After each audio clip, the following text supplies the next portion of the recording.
The artillery had fallen silent 3 hours before dawn.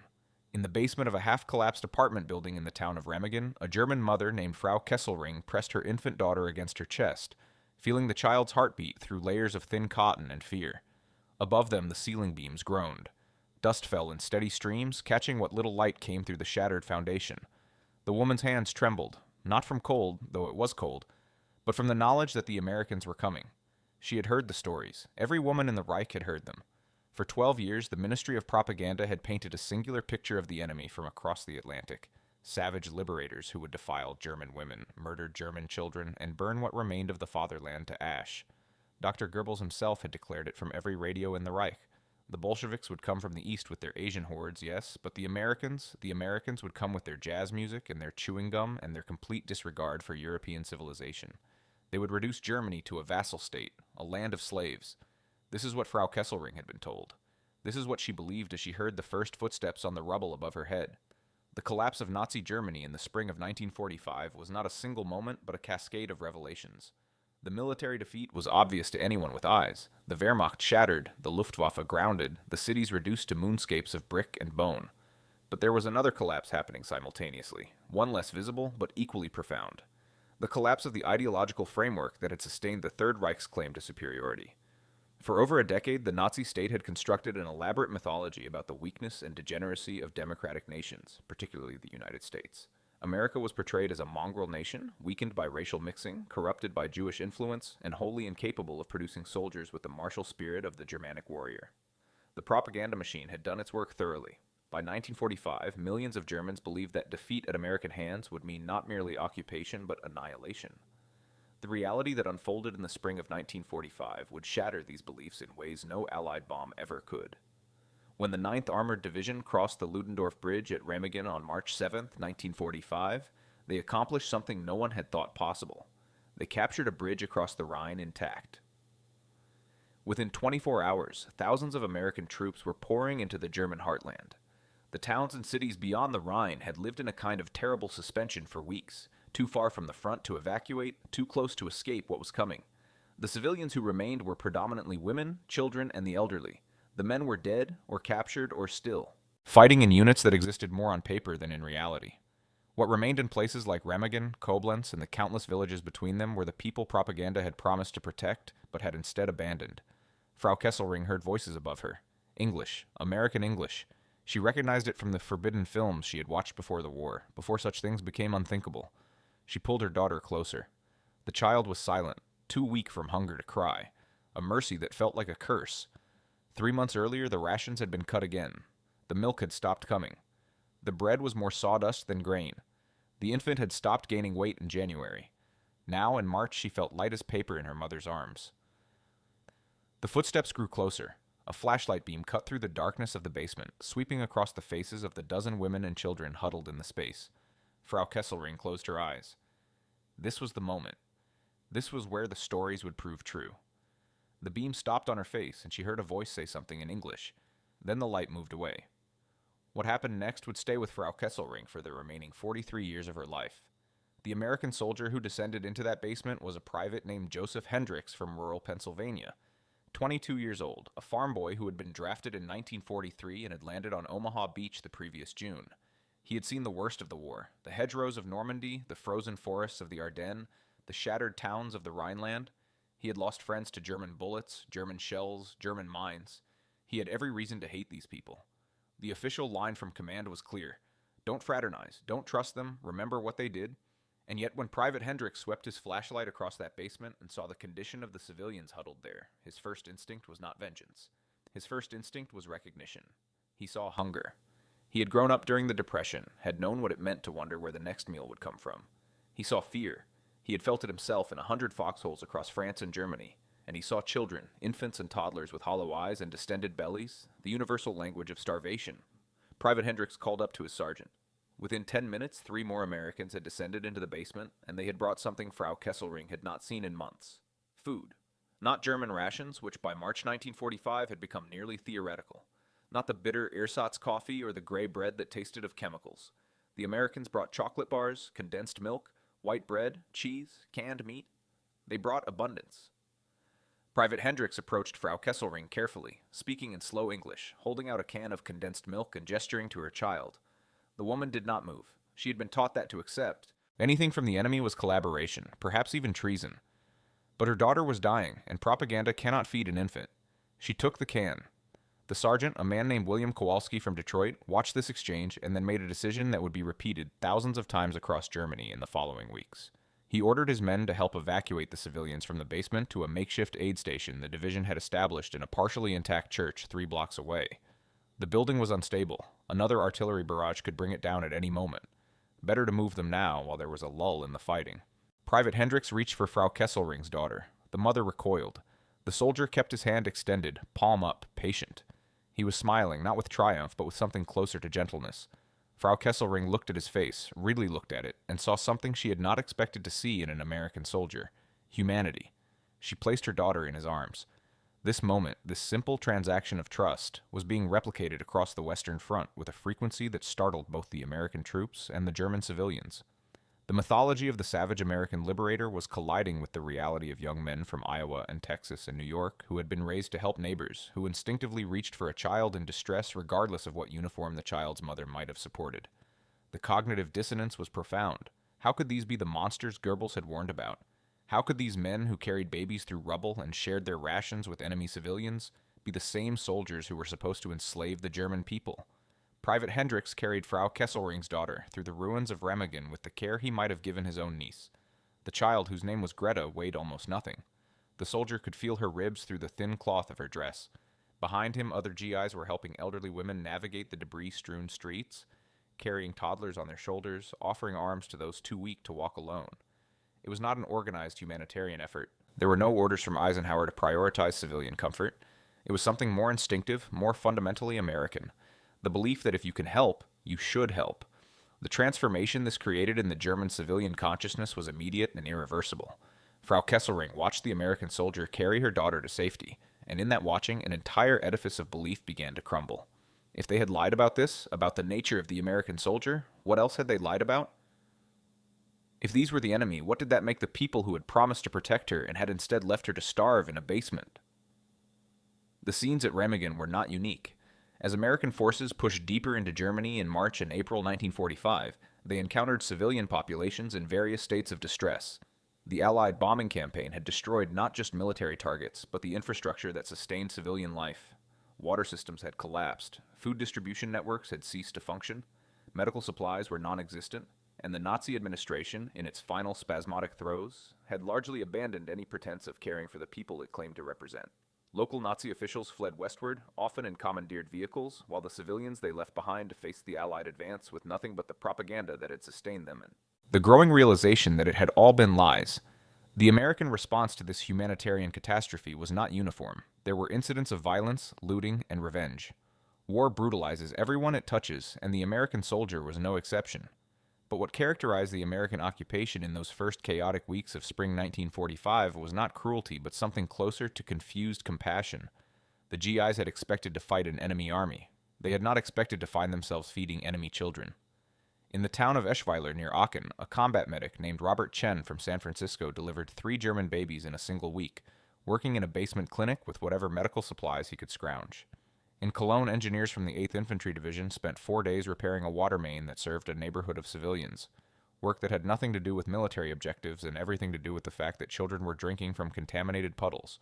In dozens of small villages across the Rhineland, American mess sergeants found themselves doubling their cooking duties, preparing meals not just for their own troops but for German civilians who appeared at the perimeter of their camps, silent and starving. This was not official policy.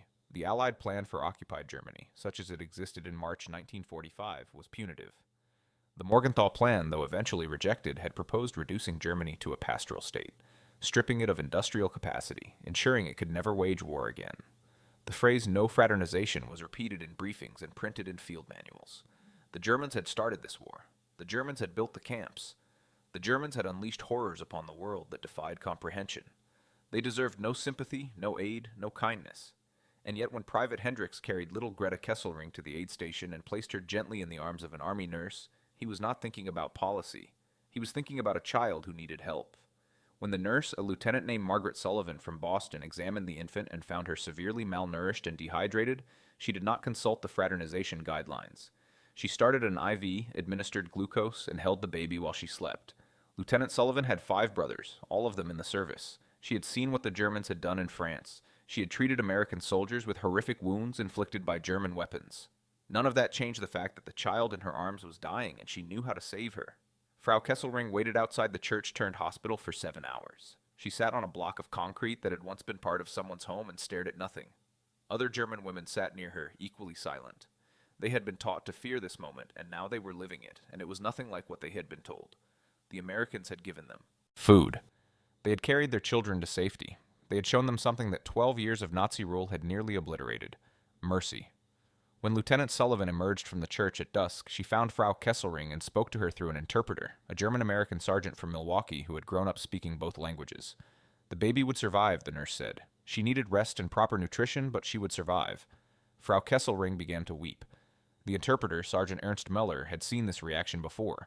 German mothers confronted with American kindness and unable to reconcile it with everything they had been taught. He had grown weary of explaining that most Americans did not hate Germans, they hated Nazis, and they understood that the two were not always the same thing. He had grown weary of being the bridge between two worlds that should never have been at war. But he was patient with Frau Kesselring. He told her that her daughter would receive care, that the Americans would provide formula and medicine, that she should rest and try to eat something herself. The woman looked at him with an expression he would never forget. It was not gratitude, though there was gratitude in it. It was not relief, though relief was present. It was something closer to a fundamental bewilderment. The look of someone whose understanding of the world has just been shattered and who is trying to comprehend what will replace it. The symbolic power of that condensed milk that First Private Hendricks had offered in the basement cannot be overstated. For years, Germans had been told that America was a land of poverty and chaos, a failed experiment in democracy where people lived in squalor and racial violence. The reality the Wehrmacht had encountered in France told a different story. The equipment the Americans brought to Europe, the vehicles, the weapons, the supplies, spoke of an industrial capacity that dwarfed anything Germany could produce. But it was the small things that truly revealed the gap between propaganda and reality. The chocolate bars that every American soldier seemed to carry. The cigarettes, real tobacco, not the sawdust substitutes Germans had been smoking. The canned goods, the fresh bread, the coffee that actually tasted like coffee. These were not luxuries saved for officers. These were standard rations for every private in the American army. The abundance was staggering. Germany, which had prided itself on efficiency and organization, had been rationing food since 1939 and had been slowly starving its own civilian population to feed its military. America, which the Nazis had dismissed as weak and disorganized, was feeding both its own massive army and increasingly the civilians of its defeated enemy. The contrast could not have been sharper, and for Germans who had believed in the superiority of their system, it was devastating. By late March 1945, the pattern was clear across the American zone of occupation. The 9th Armored Division alone estimated it had provided emergency rations to over 20,000 German civilians in the first 2 weeks after crossing the Rhine. The 1st Infantry Division established feeding stations in Bonn and the surrounding villages, serving hot meals to anyone who appeared. The 3rd Armored Division detailed entire platoons to assist with medical care for civilians, work that took them away from military duties, but which commanders deemed necessary both for humanitarian reasons and for maintaining order. A starving, desperate population was a dangerous population. Better to feed them, the reasoning went, than to face an insurgency born of desperation, but the motivation went deeper than pragmatism. The average American GI in Germany in 1945 came from a culture that valorized individual initiative and community responsibility. They had been raised during the Eidem, depression by parents who remembered what it meant to go hungry, and who had survived through a combination of government assistance and neighbor helping neighbor. They had been taught, consciously or not, that America's strength came not from racial purity or military discipline, but from its diversity, its democratic institutions, and its fundamental belief that people had a right to life, liberty, and the pursuit of happiness. These were not abstract concepts, they were lived values, and when the GIs encountered civilians in distress, these values guided their actions more than any military directive ever could. The German civilians noticed. Of course they noticed. How could they not notice when the behavior of their conquerors contradicted everything they had been taught about conquest? When German forces had occupied France, Belgium, Poland, the Soviet Union, they had not carried children to safety. They had implemented policies of deliberate starvation. They had rounded up populations for forced labor or worse. They had made a philosophy of cruelty. The Americans brought chocolate bars. Frau Kesselring was not a Nazi. She had never joined the party, had never attended a rally, had never raised her arm in salute with any real conviction. She had been a schoolteacher before the war, teaching literature and history to children who had been required to begin each day singing the Horst Wessel Lied. She had taught the curriculum she was given and had kept her doubts to herself, because to voice doubt was to risk everything. Her husband had been drafted in 1942 and sent east. She had received 3 letters from him, the last one dated November 1943, postmarked from somewhere near Smolensk. After that, silence. She had raised Greta alone, had watched her country destroy itself, and had waited for the end that everyone knew was coming. When that end arrived in the form of Private Joseph Hendricks from Pennsylvania, it was nothing like she had imagined. The young soldier who carried her daughter to safety became, in her mind, the symbol of everything the Third Reich had lied about. He was not a monster. He was a farm boy who missed his mother and who could not walk past a suffering child without trying to help. He represented a kind of power that Germany had never understood. The power of a nation built on the idea that all people, even your enemies, possessed inherent dignity. This realization spread through the German civilian population like a slow-moving wave throughout the spring and summer of 1945. As American occupation became a daily reality rather than a feared prospect, as the predicted atrocities failed to materialize and were replaced instead with feeding programs, medical care, and the slow reconstruction of civil society, the mythology of Nazi superiority collapsed under the weight of observable truth. The Americans were not perfect occupiers. There were abuses, crimes, failures of policy and implementation. But compared to what Germans had been led to expect, and more damningly, compared to what German forces had done in occupied territories, the American presence was marked by a restraint and humanity that made a mockery of 12 years of propaganda. By May, when Germany formally surrendered, Frau Kesselring had gained back 15 pounds. Her daughter had tripled her weight and was learning to crawl in the displaced person center the Americans had established in what had once been a Wehrmacht barracks. The war was over, but the transformation it had wrought in the German consciousness was just beginning. Every German who had been helped by an American soldier, every child who had been fed, every mother whose baby had been carried to safety, became a witness to the lie they had been living under. The Reich had promised them greatness and delivered ruin. The Americans, whom they had been taught to fear and despise, had shown them mercy. The chocolate bar became the symbol of this transformation. It appeared in countless accounts from that period. German children approaching GIs with a mixture of fear and hope, Americans reaching into their pockets to produce the small brown bars with their distinctive wrappers. Hershey's chocolate, that most American of products, became synonymous with liberation in a way that no weapon ever could. It represented abundance, yes, but also something deeper. Generosity. The Americans did not need to share their rations with German children. They did it because they chose to, because their culture had taught them that this was what decent people did. The contrast with Soviet occupation in Eastern Germany made the American approach even more striking. As the Red Army pushed into Germany from the east, it brought with it a justified rage for what the Wehrmacht had done in the Soviet Union. The result was a wave of violence and retribution that German civilians in the Soviet zone experienced with the full horror that propaganda had predicted, though for different reasons than Goebbels had claimed.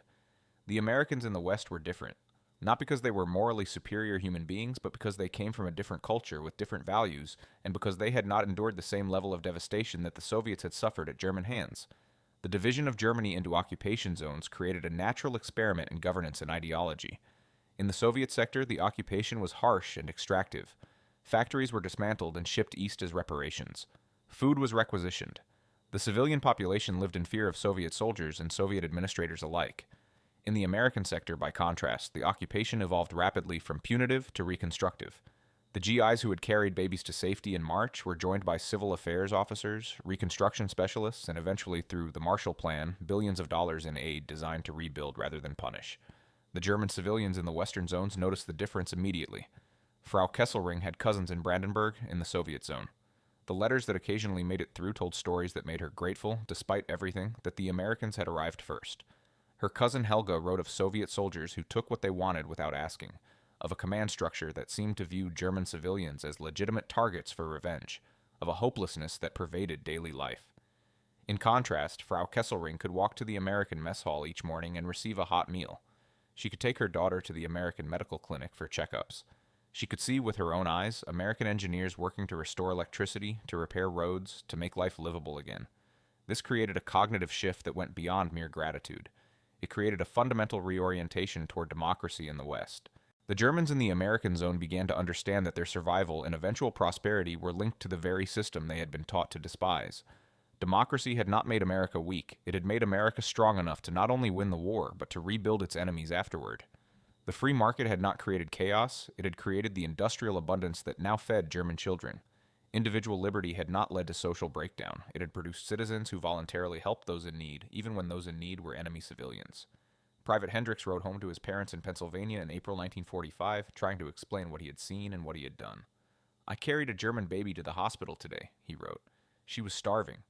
Her mother looked at me like she thought I was going to hurt them, but I just wanted to help. I kept thinking about Mary's kids back home. Kids are kids, I guess, no matter what side their parents were on. This whole thing is crazy. We're supposed to hate these people, and I do hate what their army did, but when you see them up close, they're just scared and hungry and tired. Just like us, I guess, except they lost and we won. I'll be glad when I can come home."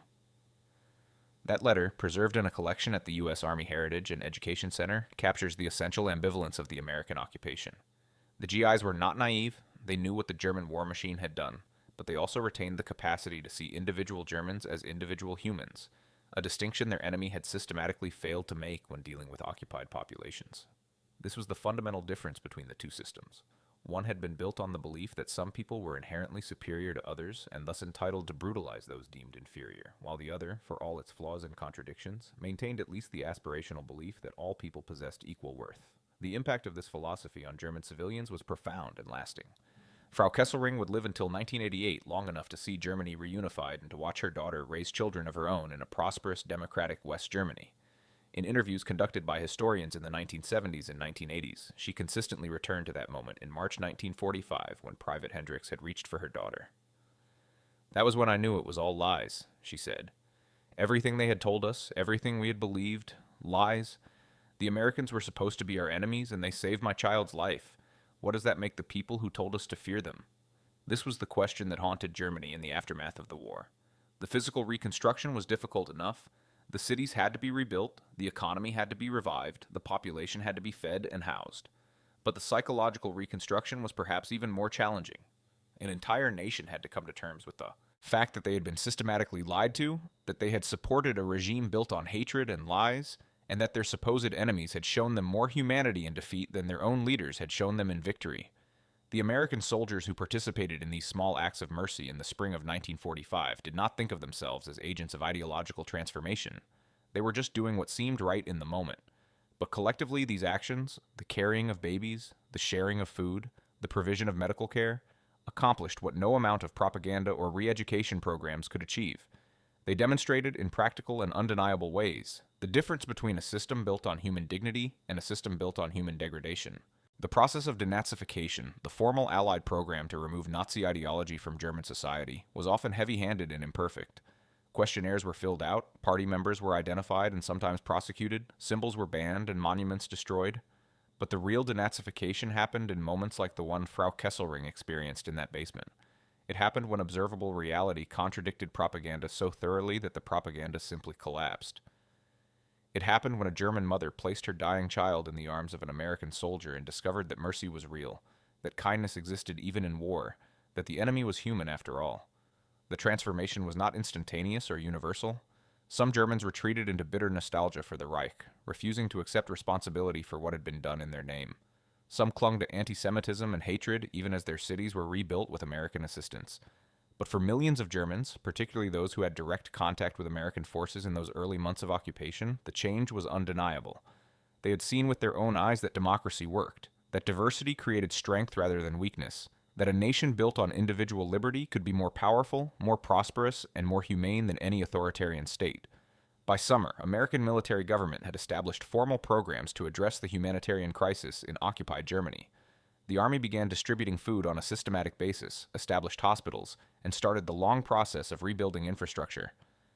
But these official programs were built on the foundation of those first spontaneous acts of compassion in March and April.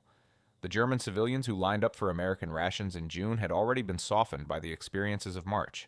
They had already learned that Americans could be trusted, that the democracy they represented offered something more substantial than the authoritarianism that had promised them greatness and delivered catastrophe. The milk that Lieutenant Sullivan used to save little Greta's life came from Wisconsin dairy farms, processed in American factories, and shipped across the Atlantic in American merchant vessels protected by American warships. It represented a supply chain of staggering sophistication, an industrial and logistical capacity that Germany, even at the height of its power, had never possessed. But more than that, it represented a choice. America could have let German children starve. Some argued they should. Instead, American taxpayers funded the shipment of millions of tons of food and medical supplies to feed the people whose army had just spent 6 years trying to destroy civilization. This was not weakness. This was not naivety. This was power, the power of a nation secure enough in its values to show mercy to its defeated enemies, confident that those values would ultimately prove more durable than any military victory. The Nazi system had been built on the idea that might makes right, that the strong were entitled to dominate the weak. The American response to German defeat was a refutation of that philosophy. It said, quietly but firmly, that strength should be used to protect, not to destroy. That victory imposed obligations, not just opportunities. That the true measure of a civilization was how it treated those who could not defend themselves. Frau Kesselring understood this, though she might not have articulated it in these terms. As she held her daughter in the Displaced Persons Center in the summer of 1945, as she listened to American jazz playing on a GI's radio, and ate American white bread that tasted like a miracle after years of ersatz rations, she understood that something fundamental had changed. The world she had known, the world of the Reich and its promises of greatness, was gone forever. What would replace it was still uncertain. But if the Americans were any indication, it would be built on different principles. It would be built on the idea that a soldier could carry an enemy's child to safety and that this was not a betrayal of his duty but an expression of it. The summer of 1945 brought its own challenges. The war in Europe had ended, but millions of displaced persons clogged the roads and railways, searching for homes that no longer existed or family members who had not survived. The American occupation forces found themselves administering a humanitarian crisis of unprecedented scale. But the foundation of trust that had been established in those first weeks proved invaluable. German civilians cooperated with American authorities because they had learned that cooperation led to aid, not punishment. They registered with occupation officials because they had learned that the Americans could be trusted to treat them fairly. They began the long, painful process of confronting what had been done in their name because they had seen firsthand that another way was possible. Greta Kesselring would grow up with no memory of that March day when an American soldier had carried her to safety. But the story was told to her repeatedly throughout her childhood, became part of her family's mythology, shaped her understanding of the world. She would become a teacher like her mother, would raise 2 sons in the Federal Republic of Germany, would live to see the Berlin Wall fall and Germany reunite. And she would tell her students about the day she was saved, about the soldier from Pennsylvania who had shown mercy when he had every reason not to, about the lesson that moment taught. That civilization is fragile, that cruelty is easy, but that kindness requires courage, and that courage can change the world. The epilogue to this story played out over decades. West Germany became a democracy, a close ally of the United States, an economic powerhouse rebuilt with American assistance through the Marshall Plan. The generation that had lived through 1945, that had experienced the collapse of the Nazi state and the unexpected mercy of the American occupation, became the generation that built the new Germany. They remembered. They taught their children to remember. Not just the horrors of what they had supported, consciously or through silence, but also the lesson of what real strength looked like when exercised with restraint and guided by values. Private Joseph Hendricks returned to Pennsylvania in December 1945. He went back to farming, married his high school sweetheart, raised 4 children, and rarely spoke about the war. When he did not talk about the battles or the fear or the friends he had lost. He talked about the German mother in the basement and her baby who had weighed nothing at all.